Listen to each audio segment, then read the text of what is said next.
Hey, ladies and gentlemen, this episode of Juan Epstein, it's brought to you by Bevel. The first month of your Bevel membership is free if you use the offer code WANEPFREE. Go to getbevel.com. Hey, Ciph, and not only is this episode brought to you by Bevel. Yes, thank you, Bevel. But what about your new title series? I need you to go watch the No Small Talk comedy series right now on Tidal.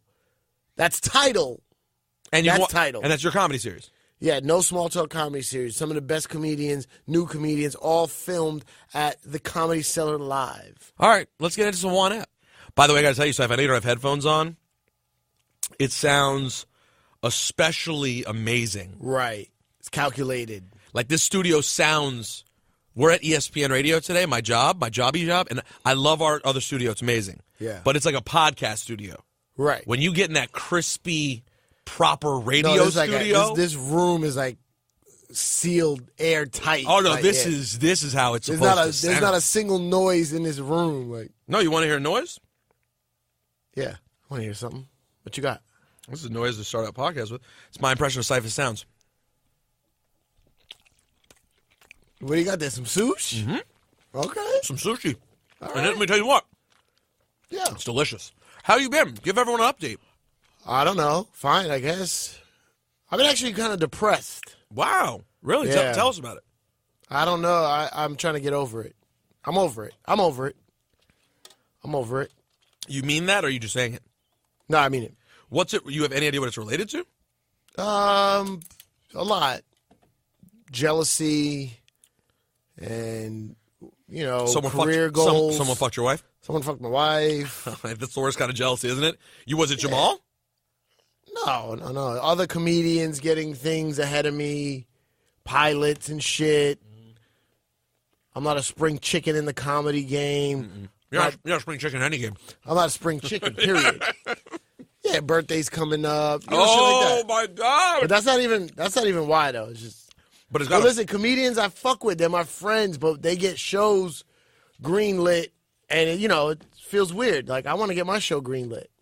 Yeah. So shit like that. It's normal shit. And you know what? I want to shout out my friend Kim Snow, who's been my friend for a long time. And yesterday, she gave me like a nice reality check. Really? I would love to hear a little bit about the reality check. Why, you told her you were depressed? Nah, like, I'm just saying, like, I wish I was further ahead. She's like, your birthday's coming up. I was like, I thought I'd be further ahead here or doing this, doing that. And she's like, well, put it in perspective. Look at these people and look at, you got to do you, all the regular shit. But she said it in a real nice way. I fuck with her. You're not getting caught up on that social media bullshit, are you? What do you mean? Sometimes that's what triggers my jealousy. That triggers it, but I've been trying to stay off. Bad of trigger, it. right? Yeah, that's a weird trigger. Because this exists is this stunt box. Yeah. The stunt box exists. Right. And I guess I do it too. Right. We all are kind of part of it. Because you only put up the stunt stuff, right? Why would you put up the mundane stuff? Well, or like the depressive stuff. Yeah. Because then you seem like a crazy person. If like, not feeling it tonight and just laying face down in your bed. Yeah. Or I'm going to write like, I'm jealous that so-and-so got his show greenlit. Like, that's going to look crazy. You can't really look like a fucking hater. So then all you have is the stunt stuff. Yeah, look at me. I'm having so much fun. Right. And then people think you're doing... Don't you hate when people congratulate you because they think something crazier is going on than it really is because on social media it looks bigger than it is? Yeah, because everything congratulations, bro. Yeah, everything you put up is something good. So if you take a minute and look at the last 6 picks, which the last 6 picks might be over the last 3 days, depending on how much you look at pictures on social media, it'll be like, oh, he's doing this, this, and this. But it's like, I'm just trying to make the powers that be see that I'm doing something so that they give me something more. You know what I'm saying? But isn't it like, I don't know, don't you then feel bad when you really think about your life in comparison to most people? Feel bad? Yeah, that you take things for granted. Well, I try not to take things for granted. But I mean by being frustrated and jealous of other people's lives. Yes. Think about your life. No, I get it. But that shouldn't stop you from wanting more. No. But being jealous, but being like, that's what I try to. By the way, I do it all the time. I do it all. I spend way too much time. I have a lot of things I'm trying to work on, too. I'm trying to go back to therapy, but I spend a lot of time being like, what about, and then you're like, whoa. But, like, what am I, like. Looking at Camilo's Instagram and email blasts will make you want to slit your wrist. Well, especially if you're a DJ. Yeah. It can make you want to slit your wrist in two ways. Jealous because he's getting that much money. Yeah. And it was constantly around hot women DJ at, like, parties that look better than the parties you DJ at. Of course. And then, from me, a fatigue standpoint makes me want to kill myself, too, because I'm like, yeah, but at the same time, you're doing way too much. Who? Camilo. Like, could I live the life real? Even you. You are one of the most able. Yes. Okay. Who is so able to be busy. I don't even know if you would want Camilo's schedule. Day in, day out. I'll take a third. Right. And I love Camilo. Are you like the best guy on earth? Yeah, the best. And I wish him all the success, and I'm happy that he's doing it. Guess what? He doesn't need your wishes. It's happening. He doesn't need it. Even Drewski. Watching Drewski's Instagram, I'm like, God damn it. Fuck. Mm-hmm. Well, is that challenging for you mentally? No, because I wouldn't want to do those parties. The Ratch life? Yeah, so I'm looking at it, I'm jealous, but then on the other side... If they were like, yo, you want to do this party tonight?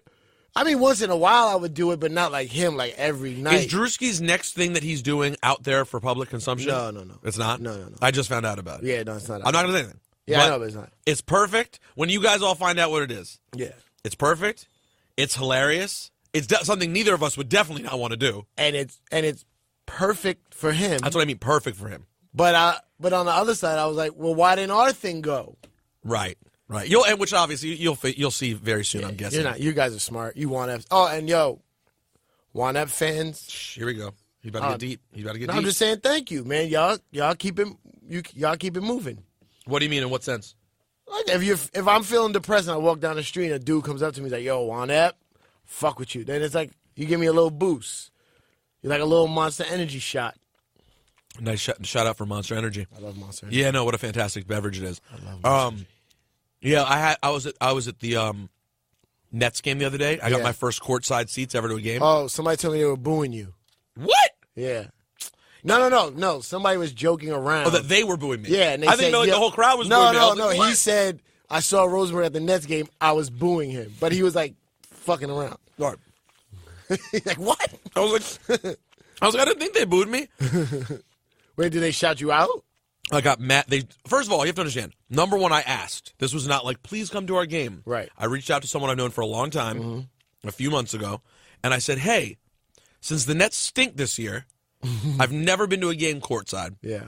Any chance I get you could get me on courtside for one of these games because they stink. So they were like, yeah, let me see, and then blah blah blah blah blah, and then it happened. So I went and I had the courtside seats. The Nets games are on, yes, which I'm on TV on every day. Right. So when I was on the air, I was like, yo, yes, I'm gonna be at the game today. Y'all need to show me on TV. Blah blah blah blah blah. Right. So when I got there, I see. They actually interviewed me. Right. Like they actually, because I'm on the channel. Yeah, so I was on the Nets broadcast, and then the Nets people showed me on the big screen because they already air a thing with one of those like warm up the crowd things that I recorded one a long time ago. I mean, but then of course, what do I think? So I sit front row. Yeah. Okay. When I'm walking through, nothing but like, yo, Rosenberg, pictures, love, nothing but that. Then I get interviewed. I get all this stuff. When they showed me on the big screen, all I could think was, damn, I wish when they'd show my name on the big screen, I got more applause in the building. Right. That's all I could think. Yeah, I know. Like, if I was a really big celebrity, it would have been like an audible, like, woo! It wasn't that. Yeah. It was like, And I was like, oh, maybe instead of saying the Michael K show, it should have said Peter Rosenberg Hot 97. Maybe that would have done it. Right. You know, and then I'm like, what is wrong with you? Yeah. Sit here and enjoy the night. You just sat courtside at a basketball game. But everyone goes through this, right? I don't know. I think a lot of people do. I think it's worse for us. I think people in our business, the ego shit is worse. It's a higher caliber of events, and we come and sit and talk about it. Where some dude that works at an architecture firm. Well, but even that, though, I still think it's less ego-driven for them. They have passion and they want to succeed. I don't know if it's the same level of like, I need accolades. I think we chase accolades. I don't. You don't think so? People in entertainment, the way they rate your success, your fame is equaled to some extent to your success. But yes, but the accolades to me are the byproduct. My thing is, I work so hard. I wanna work at something that's big and produce something big, right? Not because I want to entertain. But what does big mean? Like, what if FXX or some channel you liked, greenlit your TV show? Yeah, which they will. And by the way, I'm going to give you the full version because the version I'm going to give you is probably the most likely one. They give you one. Yeah. Does okay. Get some real critical love. Yeah. Last for a couple seasons, but you had your own TV show. Yeah. How good are you really? Are you going to feel like, holy shit, I pulled it off. I had a comedy show on TV. Oh, because it's not like. It wasn't fucking. The hit. It wasn't Portlandia. It didn't become the darling of the critics, and you didn't get nominated for a Golden Globe.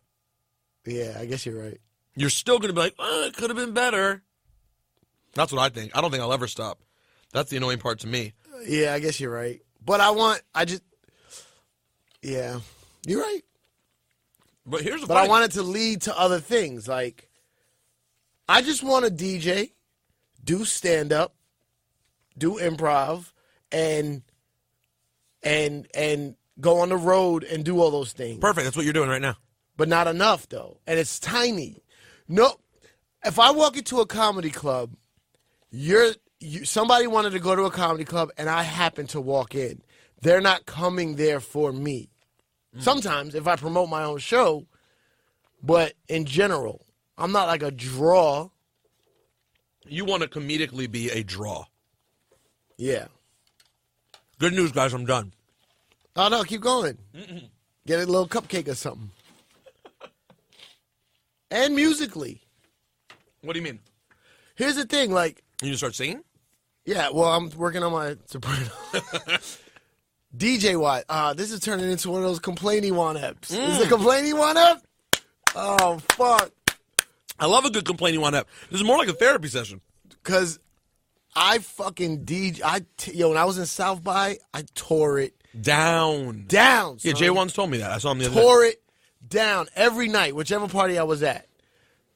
I didn't come home to, like, mad bookings, like, yo, we want you to do this, we want you to do that. Like, I'm not hot out here.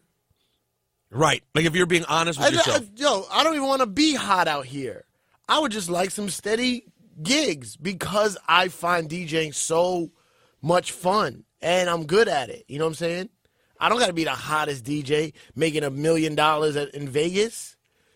Give me like 1,000 in Reno. I'm good with that, yo. Yo, if you fly me. Yeah, that's a tight name. Huh? I don't know. It's a tight name for something. What, 1,000 in Reno. Yo, if you fly me out, take care of the room, give me some money, we could have a blast. No, I feel you. Anywhere. Like, I don't have to be L.A., Vegas, fucking Ibiza, whatever. You know what I mean? Like, Ibiza. Where's it? Yo, Wichita, holla at me, yo. Yeah, it's true. What up, Wichita? Holla at me, Toledo. No, I understand what you mean. Well, that's what I worked really hard to try to get Khaled for this week, and that's why this conversation actually would have fed perfectly into that. Yeah. Because in my opinion, you know better than I do. My guess is, on some level, up until this most recent thing, Khaled felt the same way. Now, granted, in your eyes, you're like, yeah, but he was already killing it. But I think in his eyes, him being like, dip. And I just think he felt like, yeah, I'm popping, but like. The last album wasn't that Khaled. And I think even the ones that were big weren't as big as he thought he could be. Like, they were big. But like when he did Summer Jam, he told us a story the other day. We did a great interview with him the other day. And on the radio. For the radio. It's on YouTube. And he told the story about how the first year he did Summer Jam, when Puffy's set wrapped up, Puffy was like, all right, good night, New York. And he was like, no, I'm still on. Right. And like ran out. Yeah. Like, so I still think even when he was big, he probably felt for the level of hard work he put in, he wasn't getting his due. And then the funny thing is now he's getting well beyond his due for something for really just being himself and talking. Right. I just think it's an interesting comparison because I'm guessing he felt the same way. Yeah, I see what you're saying. He told me, like he said that there were a lot of times when he really felt like his back was up against the wall. Yeah. And he was putting his own money on the line right. to really push everything. And then all of a sudden, I was like, bro, you were on Ellen. Yeah. And he was like, yo, they put me on the couch. When I do these shows, I'm on the couch. Right. And I was like, yo, it's crazy. I was like, it's really insane. Like, and you know, Khaled's crazy. The way he talks is crazy. So getting him to like fully register and explain, that's why I really want him on Juan Ep. Yeah. Because I think we can get him to like really slow down and explain a little bit. But anyways, I do understand. And like, I have those moments all the time. Last week, WrestleMania this year, by the way, man, it was crazy, amazing, and then you still have like the thing that's like it's almost perfect. Like maybe there is no. Oh, go ahead. No, maybe there's not. Like I did stuff for ESPN this year for WrestleMania. Yeah. Jonathan Coachman, the coach, used to be in WWE. Now he does wrestling stuff. I reached out to him. I've been connecting. So you got to understand, this ESPN world is the Matrix. It's House of Cards. Like really? you make your own alliances. Yeah. You reach out to people. You're like, yo, I like you. Hey, either they know who you are, they don't. Right. Maybe you have to have someone introduce you. Yeah. Then if they do like you, you're like, hey, we should get together. Then you're like, hey, maybe we could do something. And then it's literally just like, how much do people want to put you on? Right. So Coach. And for what cost? At what cost? Right. And Coach, actually, I got to get paid for that. I think I probably do have to get paid for that. Coach was like, I reached out to him really respectfully and was like, you're the wrestling guy. I don't want to step on your toes, but I really want to do wrestling stuff. He's like, yo, I think your voice is awesome. What you bring to the company is great. There's plenty of room for someone else. You know, I'd love to have you. So they let me do WrestleMania stuff. Right. So it was dope. They only used one of my things. I did like tons of interviews, right? Yeah. And like all of Coach's posted that he did. Right. Only one of mine did. Yeah. Wasn't bitter about it at all. Totally understood. Of course, it's his thing. Yeah. And he was the one who interviewed like Vince McMahon and The Rock. And so all his stuff So like, but I had a moment when my stuff hadn't posted at all yet. And I was like, damn, did I do that whole weekend and like not even one's going to get posted? Even though, frankly, it would have been enough to be happy about. I had the all-access, all-events pass. You talked to all these people you like. I was backstage acting, feeling like a G, getting love from, like, people that, like, it's hard to explain. Like, I get love from some of these wrestlers and the they used to be called divas. They changed the name now. They're all just called superstars now. But, like, some of the women in the locker room, like, love me. Yeah. And in a way that, like, when I was a kid, I'm really weird and, like, I have these very weird fantasies about when I was young, like wanting to be close to people who I admired. Like even the Mike Tyson stuff. Yeah. It was all sort of like a dream. Like the Rihanna post that Rihanna put up about you. Yeah. That's the kind of thing I would have had a dream about someone doing. Yeah. I cannot explain why. But I would. But backstage at WrestleMania, that's what it was like for me. Like Brie Bella had her last match and she saw me and like came and gave me a bear hug. But if they offered you, Coach Guy or whoever, said, we don't really need anything from you, but we'll get you all access, backstage, everything you want, you would have hit the jackpot. But because there was also an extra element to it where your stuff was supposed to get posted. Right. And it wasn't. But you still hit the jackpot. Still hit the jackpot. Incredible. But you're not thinking about it that way. But you didn't get the extra thing. And then the funny thing is I get back and the thing.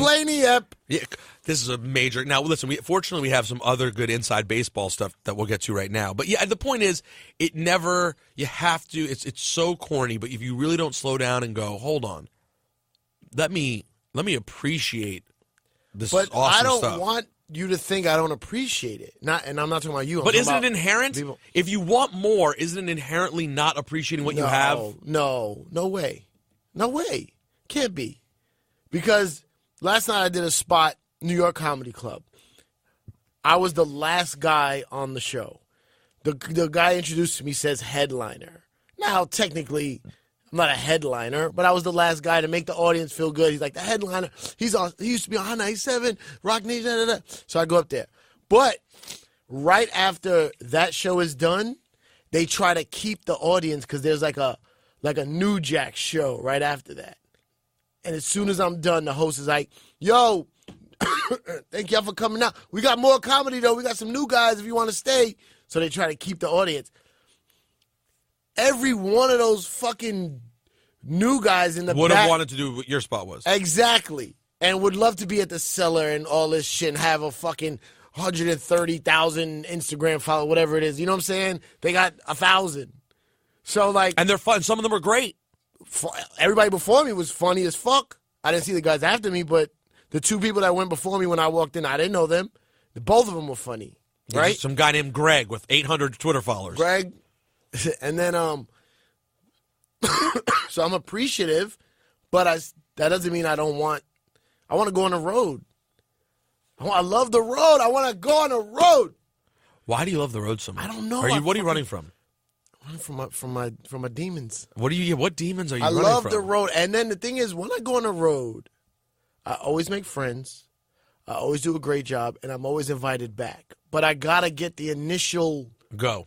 I got to get the initial job or gig or whatever, and then I know I'll kill it and make a thing out of it. You're going to hate me because I was in Vegas last weekend doing a fight thing for HBO. Yes. And I was so bored. Why? I was the most bored I've ever been on a trip. Oh, there's no way, man. Because I didn't really have gigs or anything like that. I just had to work during the day. And then at night, like, the first night I had to be on the radio at 3 in the morning. So, like, Steve Aoki was in town. And, like, I wasn't going to stay up till 1:30. I tried. I went to dinner. I looked up. It's 9:30. I was with my friend Crystal B from Power 106. Yeah. She's friends with Aoki. She's like, he's going on at 1:30. I was like, all right. She was like, let's try to meet up again at 12. Of course, we each go back to our room. Text message like 11:30, 12:30. You know what? Yeah. And then like the next day, was Kim Kardashian's birthday party at the MGM where I'm staying. I was by myself. What am I going to do? Roll up to the Kim Kardashian birthday party at 1:30? I just not going to do anything. Yeah. So I ended up doing nothing.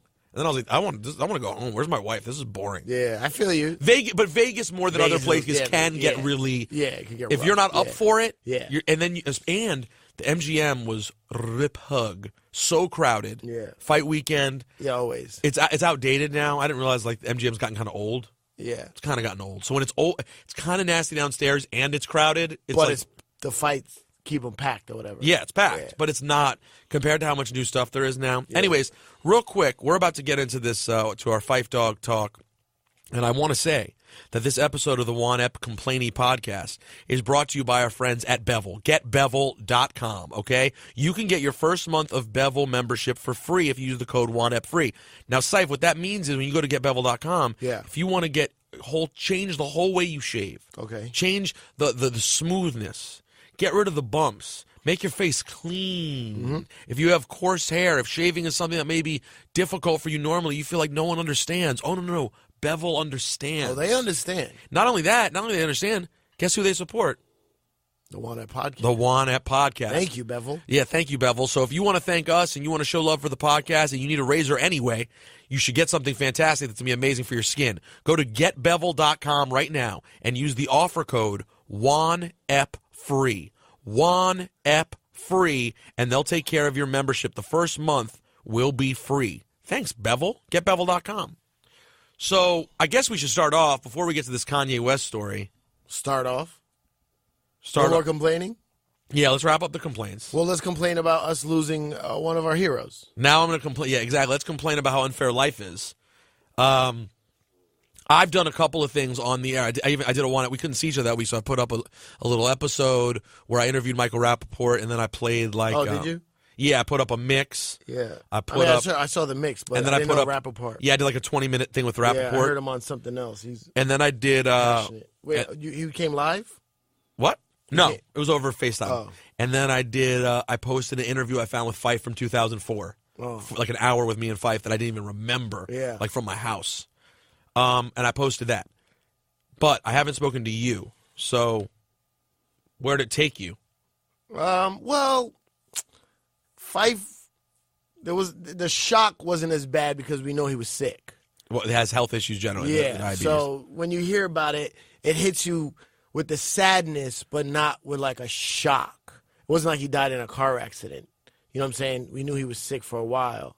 So, but I didn't think he was sick now. How do you know? I didn't. How would we know? No, but I think what you're saying, like you're saying, generally speaking, he's been sick. Yeah. So it's like when Patrice O'Neal died, like we knew he was sick. You know, right? There's a chance it could happen. Yeah, it's like bad sick. You know, I just wasn't expecting it now. What is it? Who's to say when is now? What is now? I would have maybe in May. I would have been expecting it. No, I don't know. And like, well, how did he die? I don't know. Complications of diabetes. Just we don't know. Like, yeah, I don't think anyone knows. Yeah, I don't know exactly. I think they're keeping it private, kind of. Yeah, I haven't asked, to be honest with you. Yeah, and then like, yeah, it was just makes you go play all your Tribe records, yo. Have you played out since then? No. Oh, you haven't played out yet. I'm gonna tell you right now. Their impact is crazy. The Tribe records? Yeah. The Tribe records are back. Yeah. It's like people want to hear their Tribe records right now. Everywhere I've been, the fight the DJ played Tribe records. Yeah. Barclays Center the other day, they played Tribe records. Every DJ, every hip-hop fan, like, there's no denying Tribe, you know what I'm saying? It really made me, like, reappreciate Phife, too. Bugging out? Everything. Ebro made a really great point. Ebro was like, man, it was the morning it happened. We were playing all these records, and he goes, man, no one comes on a record. No one jumps in a record like Phife. Yeah. He's first on Scenario, right? First on Scenario. Yeah. Bo knows this. Bo knows that. Yeah. Second on Remix, which is still pretty good. Yeah. I'm a bad. Quick kiss how I flip from the tip of the lip. But the competition must come sideways. Yep. I like him brown, yellow, Puerto Rican, or Haitian. Yep. Microphone check 1 2. What is this? He made a big impression when he got on records, and I never really thought about it that way. But I'm like, man, he really did. And I guess I think we all sort of. Don't you think most people think of Q-Tip as Andre 3000 and Phife as Big Boy? No. No? I don't think so. It's different. What do you think? I don't know how to compare it, and you shouldn't compare it because then you'll get yelled at by Kanye West. But well said. I've told you this before. I think Big Boy's problem is that he is an incredible rapper who happens to be in a group with Andre 3000. With the most incredible rapper. Yes. Right? I don't think Phife was incredible. I don't think either one of them are incredible. They're so different. That's why I think they made the group. You know what I'm saying? You think with Tribe, with Phife and Q-Tip, 1 + 1 = 3. Yes. Not 2. Right. They jump. Whereas Andre and Big Boy, it's like 2 + 1.5 = 3.5. Right. And I don't mind. I don't really like any of their solo stuff. I don't. Q-Tip solo records. I didn't love them like I love Tribe records. Right.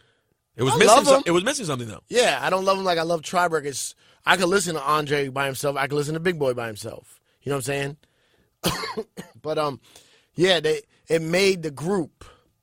Yeah, the way they went together. Yeah, it was like it was like when you take out. It's like your mom's recipe when you're like, oh no, we're out of this spice. And then it's not the same. You replace the cinnamon with allspice. Yeah. It doesn't work. Doesn't work. And it's funny because I think a lot of people would have always said, oh, well, Tip is, the star. But that's fine. That's fun. But the funny thing is, when you listen to Amplified, you're like, where's Phife? Yeah. You know what I'm saying? Like, because there are great beats on it. Yeah. And he's still Q-Tip. Still Q-Tip. Jay Dilla, all that stuff there. But you go, yeah, where's Phife? Yeah. You know what I thought? I've been saying I thought was funny, and I would say this to Q-Tip too. I think it's pretty funny. I don't know if it's true at all, but you just feel like without Phife, Q-Tip goes a little more artsy, a little more girl guy. Yeah. Like, can you picture on a Tribe record where Tip would have started a song with "Special Girl, Real Good Girl, Biggest Thing in My Itty Bitty World"? Yeah, like that little competition was there. Yeah, it made him step up a little. Like you feel like Phife was looking at him like, Yeah, because Phife only cared about the raps, you know what I'm saying? Yeah, like he's gonna hit the raps, like, all right. You know what I mean? And you're like, all right, let me rewrite this part right here. The thing that made me the saddest when it happened though was like the inherent Tip wasn't there for our Juan Epstein interview, right? Like their problems weren't. I think they probably always felt like we'll get to it, we'll get to it one day. And I've heard that they did start getting to it, and that's really great to hear. To what? So fixing the relationship. Okay. Because, I mean, this isn't like, And I always, my favorite thing about Tribe, and it's true even in Phife's death, they are literally exactly who they are as a group is who they are when they're sitting right in front of you. All of them. They're all. That must be why we love it so much, because it's so authentic. And Phife and Tip, you know that their relationship is that literally, like, it's not the same of even if you and I had a falling out, right? People would be like, oh, well, there was definitely love, but they worked together. Yeah. And then they had a friendship. Yeah. No, you can tell with Phife and Q, they are best friends, right? Childhood best friends who, when they get into it, they get into it the way family gets into it. Right. And it has never gone away. Yeah. Once they, and they'd have these moments where Tip would seem more regular, like when Tip would be less abstract and more like Jonathan Davis, a kid from Queens. Yeah. You'd see that they mesh a little better. Right. But when he was Kamal the abstract, you could sense it was a little further from him. But, when you're in high school or whatever they met, childhood friends, everything's the same. You all love this, you all love that. It just so happened Q-Tip was a fucking good-looking guy that girls flocked to. And he was more, like, willing to do other, jazzy type things, Yep. Where obviously Phife probably had like way more like sports fans, right? That fuck with him on a sports level, like. So, who cares who the star is? But sometimes there's a star. You know what I'm saying? Right. Well, I don't care. I don't give. I treat them both the same. And if I saw them, I treat them like the gods from Tribe Called Quest. Right. I don't look at Q-Tip any better than Phife, except for the fact that Q-Tip went and did all those Mobb Deep beats and the Nas beats, so he gets a little extra point in my book as opposed to As Phife, a producer, right. Because I don't fuck with sports, but I'm sure Knicks fans that are hip-hop fans fuck with Phife, you know what I'm saying? Right. Or whatever football team he was. Not only that, as Shawnee pointed out, loud and proud Trini. Right. And always used the way his family talked on the records and brought all that. All of it. He's just such an important Tribe feeling as New York as they do.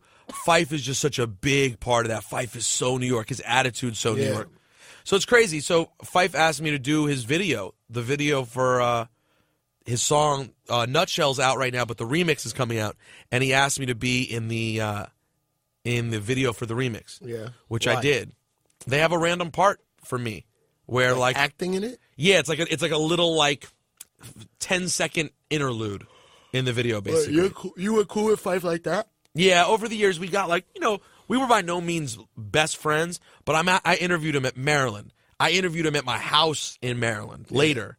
And then, you know what I'm saying? Like we always Rock the Bells, right? Rock the Bells years. And then his DJ Rasta Root and I, we were cool. Like we just got along, and then and then he was watching my sports stuff. Right. So and I didn't know Phife.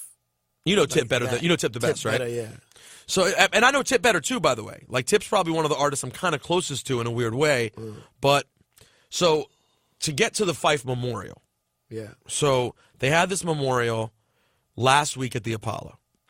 And I knew about it from like a week earlier. Rasta Root had told me, like, yo, here's the information for this. And then Monica, their manager, sent me a note that was like, here you go. So I was going no matter what. I knew I was going to pay respect. The day before, Rasta Root hits me and is like, yo, do you want to introduce Scott Van Pelt's piece? Scott Van Pelt from ESPN did a Rest in Peace Phife thing on his Sports Center, and it was really great. And actually, me and Van Pelt kind of connected because of Phife. Well, we connected a little bit because he's Maryland also, but then we were like going back and forth because of Phife. So, excuse me. So they asked if I wanted to introduce the video. So I'm like, of course, I'd be honored, to do something. So I get up there. Oh, by the way, real quick, I should stop and say, we just finished this entire podcast. Yeah, it was great. And then for some reason, it's our first time recording the studio, so obviously, to be expected, it randomly stopped recording. So, well, that's because we started to talk about Kanye, and the Kardashians probably shut it down. You're not completely necessarily wrong about that. So let's fake. So we're gonna fake. So tell me the story again. I'm gonna tell you the story again as if you never heard it. I'm not gonna get emotional this time. And please don't cry like you did last time. But the thing is, then we picked up from the complaining first half, but now all people hear is right after the complaining. What do you mean? Because there was a complaining 30 minutes, and then there was a great fight 30 minutes. Right. And we already did the great. Now the complaining is just ended. Yeah. And now we're gonna like fake the other part, which wasn't the complaining part. Yeah. I think we can recreate it. I think we can. So I don't care anymore. All right. So I get up there and I give my spiel, and the crux of my spiel about not Ciph. I did not talk about you. No disrespect. About Fife. Was about, I told everything. I told about how I first met him. I talked about the first concert I ever went to. Stories I've told here before about me holding up the dog's hat and him telling me to fall back and then just getting to know him. And it went really well. I thought it went really well. Then, after I give my speech, I walk off, go downstairs, see Chuck D. Mm-hmm. You have to say what you said last time, the first time I told you. Oh, Chuck D. Yeah, Chuck D. Can you believe that? I can't believe it. Yeah, so had a really nice exchange with Chuck D. Talked for a while. I saw KRS-One. And then I notice, I'm like, there's these monitors downstairs at the Apollo, and I'm like, that looks like Kanye West. The shape of that guy's head, that looks like Kanye West. Mm-hmm. And then someone was like, no, I think that is Kanye West. And I was like, oh, no, that is Kanye West. So I go upstairs and realize... and go watch Kanye West giving a speech. Yeah. And it was sort of like rambling, not unlike what you would necessarily expect, but him sort of, talking about Tribe, and I hear him say something about, like Paul Rosenberg said, and I'm like, oh, he tried to say who I was, but he said Paul Rosenberg. Oh, well, but he didn't diss me or anything. He said my name, but... So then, by the way, the Roots are there also. I go out. So now keep in mind, I know Busta. I see Busta. I see Q-Tip. Redman. I see Redman. I see the Roots. Kanye speaking. KRS Michael Rappaport was on stage before you. Right. KRS gets up and starts rapping. Kid Capri's like, yo, did Questlove leave yet? I'm about to get on these drums. And Kid Capri plays the drums for KRS-One. A great random moment. Yeah, he was pretty good. Red Alert's there. Mike G from the Jungle Brothers there. You didn't say him earlier. There you go. You get bonus. That's a bonus for this one. Nice. And then they're like, okay, where my Southern Playalistic Cadillac people at? Andre 3000's in the house. Crazy. I said, whoa, hold on. Now, he's about to do what? A speech? He gives a speech, a beautiful, much more focused Fife talk and Tribe talk. Then it comes to my attention later, LL was there, Lauren was there, Latifah was there, Chappelle was there, Chris Rock, Jack White from the White Stripes. Crazy. These are all the names that I know of off the top of my head that were there. And apparently they all went to Q-Tip's house that night, and Tip told me to come over, but I was too tired. Well done, Peter. So anyways, I see Smoke DZA. Pete Rock was there too. I see Smoke DZA, and Smoke's like, oh man, why Kanye have to come for you? Or why do you have to make you a heel? I'm like, oh, what are you talking about? He's like, yeah, Kanye. And I was like, nah, he didn't do that. He just said my name. He was like, oh, okay. Then the next, I get home. I'm all excited. All these people are there. I'm like, I can't believe it. Like, in one sense, it's shocking that so many great people were there. In another sense, it makes perfect sense that the ultimate who's who of hip-hop would come out for arguably the most influential, important rap group of all time, right? Yeah. I mean, when you want to introduce someone to hip-hop, I would go with Tribe. Well, that's exactly what I said in my speech, Ciph. So in my speech, I said, Tribe is Led Zeppelin. And by that I mean, this is the music that you pass on to your kids when you're trying to teach them about music. You give them Bob Marley. You give them Michael Jackson. You give them, I said one other person, I can't remember if it was Stevie or someone. Beatles. I said, you give them Led Zeppelin. You give them the Beatles. You give them Tribe Called Quest. Everyone cheered. It was a nice moment. The next day, I see people saying Kanye said something about me, and I go online and look and see that earlier in Kanye's speech, in a part I didn't see, which is funny. It makes me realize I was walking around after that, and I didn't know that something had been said in the room that was kind of weird about me. Yeah. And people were kind of like, ooh, when he said it. Yeah. So Kanye, when he gets up there, apparently goes, Rosenberg said something earlier about Led Zeppelin. Man, I don't want to hear about Led Zeppelin at Kanye's funeral. I mean, at Fife's funeral. And I was like, what does he mean? So that's the first question is, what, if you were to get inside the crazy mind of Kanye, there's several things I think he could be saying here. What do you think he's saying? Like, why are you mentioning rock music at one of the greatest hip-hop artists of all times, funeral or whatever it was? Memorials, if you will. Okay, but like, this is an analogy. And here's how analogies work. What? A what? This is an analogy. I actually specifically laid it out by saying, and by that I mean, and then spelled out exactly what I meant. And by that I mean. So I was thinking maybe he felt away because Led Zeppelin like stole blues music. Yeah. Okay. But I mean, do you want to keep it a total buck? I mean, we're there celebrating Tribe. Tribe's done their share of borrowing from other genres of music. It's kind of like what hip-hop is. Now, granted, it's different. Led Zeppelin's a white rock group from England, and they didn't always credit everyone they took from. Yeah. But that wasn't the point. The point was just talking about the level and echelon that Tribe is. That's it. And I was, like, very clear about it. So then, Ciph, I started thinking about it. Yeah, like, no disrespect, but, if you're going to introduce a new person or a child to different kinds of music, and hip-hop is one of them, you're not going to give them, fucking Yo Gotti's album. No, probably not. Not at first. They may get there. They're definitely going to get there, but not at first. You give them Tribe. Right. That's the first. You go, to me personally, I go Tribe, Outkast, Biggie. That's my way of doing it. Tribe, Outkast, Biggie. Yeah. Perfect. And for me, and I'm no rock expert, but when I got into rock and roll, the 70s, like real good rock that I got into, Led Zeppelin was it. And like, I'm guessing right now if I had kids and they're like, what is like 60s and 70s rock about? I'd be like, you should check out Led Zeppelin. Yeah. You should check out the Beatles. Yeah. Rolling Stones. Then I'd probably, and I'm more into Zeppelin than the Stones. I'm more into Zeppelin than the Who. I'm more into Zeppelin than Floyd. Got it. So that's just for me. And I was thinking about like where that came from. And I know I didn't get into Zeppelin until college at least. Probably late 90s, early 2000s is when I really started kind of messing with them a little bit. I think Kanye said in his speech, by the way, I've never even finished a Led Zeppelin album. I've never heard a Led Zeppelin album all the way through. I was like, I mean, that's your preference, but that doesn't really have anything to do with my analogy. That doesn't change how they're viewed culturally. Well, Kanye's more famous than you. Good point. And then I was thinking about, when did I actually start? Why did I have this sort of special feeling about Led Zeppelin? And I remember this.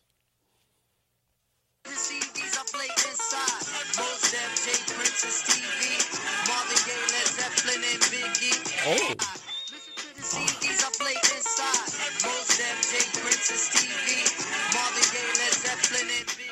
Oh. It was Q-Tip from A Tribe Called Quest. Uh-huh. And he was saying that the music that he listens to in his car is Mos Def, Jay, right, Prince, okay, and Stevie. Thank you. Marvin Gaye, right, Led Zeppelin, hello, and Biggie. Okay. Sounds a lot like what I listen to, because I'll be totally honest, speaking to exactly what I was talking about, Tribe Called Quest sort of informed a lot of what I thought in life. Like, that's what I learned from. Yep. So... yeah, I listened to Ron Carter albums after I heard he played bass on Ron Carter Theory. On the bass? We got my man Ron Carter on the bass. Yeah. Yeah, I mean, honestly, it's funny, too, because those people that he named... Mos Def, of course. Jay, of course. Prince. I'm not the biggest Prince head, but I love some Prince. And Stevie, arguably my favorite. Yeah. Right there in the conversation. Mos Def, Jay, Prince, Stevie. Marvin Gaye, right up there at the top for me. DC. Yep. Led Zeppelin. Boom. Led Zeppelin's the only white and rock band that he included in the thing. Okay. So obviously I'm not the only person who thinks that they're in their sort of own echelon of like, when we're talking about big popular rock, which is what an analogy is, Ciph. Mm-hmm. When you use an analogy, it would be like if I told you, Mario Lemieux plays the game of hockey like a lot like LeBron. He can score, but he's almost as good a passer as he is a scorer, right? Okay. You wouldn't stop me and go, I don't want you to talk about hockey when we talking about basketball. Right. And I'd be like, well, but there's no need to say that. It's a given that these are different sports. But since you're a hockey fan. Maybe it's like, why is the white boy bringing up white shit? Maybe that could be it. But I also brought up black shit. Oh, you mixed it in. I said Bob, Michael. You think he was thinking Michael was too light? You only talked about the white shit accepted that white people like. Maybe. Hey, listen, I'm open to figuring it out. It's a theory. Yeah, I'm open to figuring it out. Like if I'd said Marvin, but I think the third one I said, I think might have been Stevie. I can't remember. Although Stevie's, pretty white accepted too. Yeah. But if I've been like, hold on, Tribe Called Quest is like Marvin Gaye. Tribe Called Quest is like Quincy Jones. Mm-hmm. Tribe Called Quest is like Jimi Hendrix. Now are we? Yeah. I don't think it's as impactful as what I said though. I see what you're saying. I think when you say Bob, Michael, Beatles, Led Zeppelin, you're talking about the music that the world, not just white, the world has accepted in every country as being monstrous artists. What country? You talking about like Sweden? Finland? Is that what you're talking about? Norway? Is that what you're talking about, you white devil? Switzerland? So, I mean, listen, it's not the biggest deal in the world. I didn't want to make a big thing about it and bring any sort of negative attention to something that was such an amazing event. And I'll be honest, regardless of what Kanye meant, I was so happy that he was there. I thought it was so that's what I said earlier. You have a weird tendency of getting, like, you were there to big up one of your heroes and then got, like, a little elbow from another hero. I know. I called my wife. When I realized the next day it was actually sort of negative what he said about me, she was like, hey, honey, how's your day? I was like, just tried to go honor one of my heroes and friends at his funeral, and now one of my other heroes decided to call me out and made me look like a dickhead, made me look like a jackwagon, made me look like a douche nozzle in front of everybody. You know what's weird about you? And we didn't say this earlier. New gem, bonus. The first time we recorded this. Even though no one's ever hearing that because it didn't happen. Well, it happened in my mind. Right. Everyone you have beef with, you make up with and become closer with. So you think it's good? The Kanye thing can be good. Maybe now you're going to be closer with Kanye. Well, I did say to my brother right away. I'm like, two things. Number one, everyone who was there loved what I said. No, there wasn't one person in the crowd when in the Apollo was looking at me like, he just said Led Zeppelin. Not one person felt that way except Kanye. Yeah. And I heard from everyone. I heard from Fife's people. I heard from D Nice today. I heard from mad people like, yo, your speech was great. Q-Tip loved it. Yeah. So, like, it doesn't really matter, right, what Kanye said. So I'm like, ultimately, I got a shout-out from Kanye, which is pretty tight. Yeah. And now there is sort of a basis for conversation moving forward. Right. By the way, you know who his new manager is? Scooter? Yeah. What do you mean? That's like his manager? I guess. Not Rock Nation? I don't know. I mean, Kanye, it could be everything. Yeah, it could do. He gets to have a management deal with Rock Nation, but he's like, Scooter's handling my... Yeah. I have no idea. I'll call Scooter and ask him. That's crazy. Yeah. So, but look at that. So that maybe it's the stars aligning for me to have some sort of relationship with Kanye. Maybe we'll one day get the Kanye Juan Ep we're supposed to get, the detailed one. That'd be great. I don't know if we can hold his thoughts long enough. His speech was pretty meandering. I had some moments that were really nice, mind. though. I don't even mind if we got a meandering Kanye interview. It's just not about fucking how fashion people won't accept him. Yeah. Why? You don't want to hear about that? I want to hear about music. You're a fan of Kanye's music. Kanye. I love Kanye's music. You miss the old Kanye. I don't know. I like the new Kanye. That Jew Kanye. The what? The Jew Kanye. That's the lyrics. I like that new Kanye. That big old Jew Kanye. The do Kanye. That album has grown on me, though. Album is fire. Do you like the middle? I don't like the middle 4 songs or so. I love the beginning and the end. You like it all? I like it all, but it's just a little, it's like... The arrangement's weird. There's no finish, not finish. No, you didn't complete it. It was... A lot of songs have 1 verse, 1.5 verse, but it's fire. It's fire. Yeah, musically, it's still very, very good. You know what the only thing that drives me crazy in the whole album? What? If I go fuck this model and she just bleach her asshole, it's the worst. Why? I just don't want to hear it. I don't want to hear it. You don't want to hear about bleach models' asshole? I know. And, like, imagine if you're playing that song for someone. Like, Ciph, even if you're playing that and your wife's in the car, you're going to, like, even my wife, I'd blush a little bit. Like, I don't want you to hear the bleached asshole line. It's just, well, it got on his T-shirt, though. I know, and it gets on. And by the way, you know what? If her asshole gets on his T-shirt, guess what it'll make him look like? An asshole? An asshole. That was all for that? Why couldn't he at least run it with casserole? Yeah, but then he would make that bleach asshole spot on his T-shirt a new fashion trend.